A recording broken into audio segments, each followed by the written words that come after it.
G'day everyone and welcome to Common Prayer. Today we're back in the gutter with Paul, in the Corinthian gutter. And there's no easy way to talk about this, but in 1 Corinthians 5 verse 1, Paul writes, "It is actually reported that there is sexual immorality among you, and a kind that even pagans do not tolerate. A man is sleeping with his father's wife, and you are proud. Shouldn't you rather have gone into mourning and have put out of your fellowship this man who has been doing this?" These are tough words and they're hard words, but they're true words. There is a man in the Corinthian church who's claiming to be a believer. He's probably a leader of some sort, who is sleeping with his father's wife. Probably not his mother, but his stepmom of sorts. And the Corinthians are celebrating this. They're championing this as if it's okay. But Paul says it's not okay.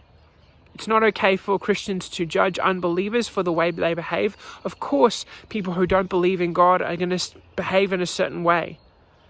But it is okay for Christians to draw a line and say that we don't tolerate sexual immorality in church.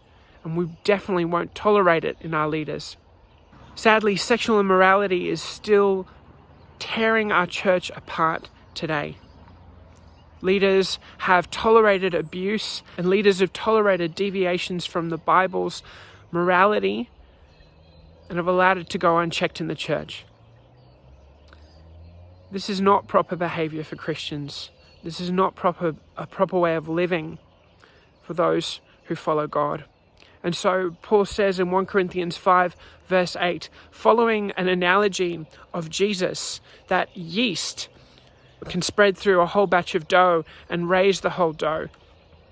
He speaks of the purity that we find in Jesus Christ and how we shouldn't let the leaven of sin into our lives and into our churches. And he says this,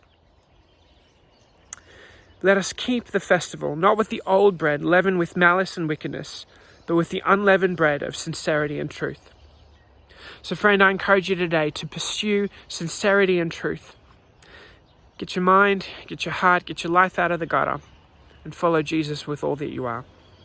My prayer for you today comes from Friday morning prayer, and it says this: "Eternal God and Father, by whose power we are created and by whose love we are redeemed, guide and strengthen us by your Spirit, that we may give ourselves to your service and live this day in love to one another and to you, through Jesus Christ our Lord.